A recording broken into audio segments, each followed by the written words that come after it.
Hi, this is good old Jim.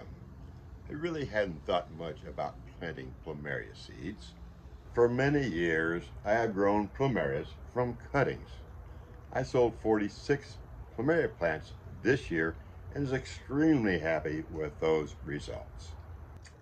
Then two things happened this year which changed my perspective.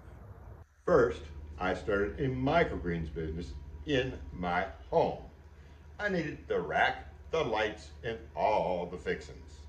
I like the grow rack so much, I bought another rack for my outdoor plants. I could grow more stuff in a nice, orderly, compact space, which really was a plus.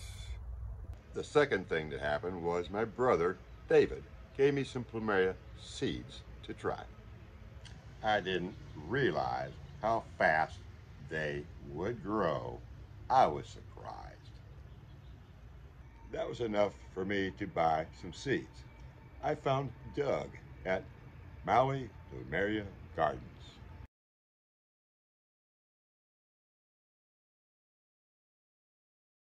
I ordered 36 seeds at a very reasonable price from Maui Plumeria Gardens. I received well over 36 seeds and a mystery cutting from Doug. I'm super happy with my experience there, and I'm sure I will buy more from them.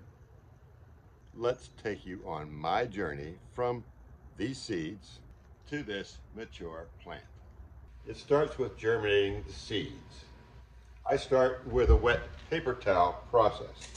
Simply dampen the towel a little bit. Then I place the seeds on the paper towel, getting them spaced out. Give them some room to let the roots spread out a little bit when they start.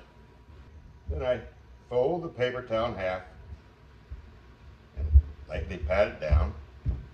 Then I put the folded paper towel into a plastic storage bag and seal it up. Then I put the plastic bag under the grow lights, but you can use a bright window or outside in the sun, just as easy. Here's what they look like when you take them out of the paper towel. You have little roots showing up on some of them, not all of them. We'll give the others a little bit more time, but we'll go ahead and plant these now. Look at those pretty roots. Look at those pretty roots. Okay, we're getting ready to put them in the pot. We have to be very careful not to break the roots when we get them out of the paper towel. All right, when we put them in the pot, they look like this. There's the roots. It's got the shell still on it, and you can take a lot of that shell off, not all of it maybe.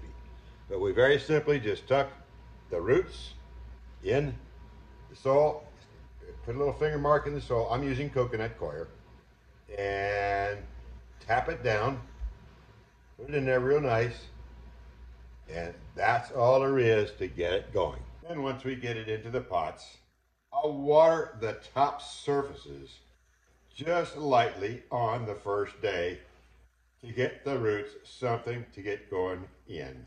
Then we'll top water for a while, then we'll change to bottom watering under the lights in the grow rack.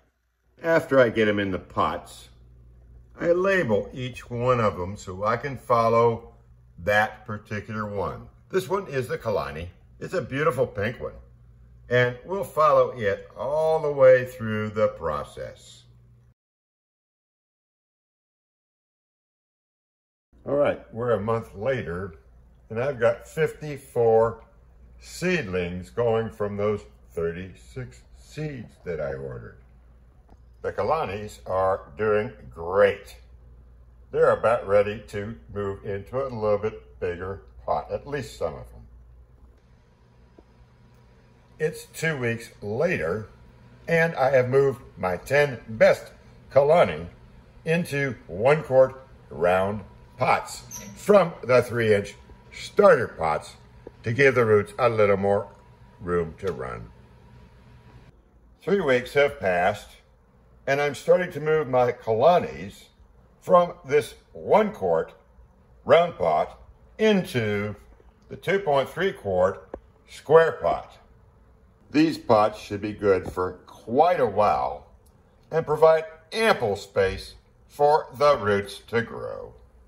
These pots fit perfectly in my 10-20 trays, which really helps with bottom watering. 8 pots to a tray. 4 trays on a shelf house 32 plants per shelf.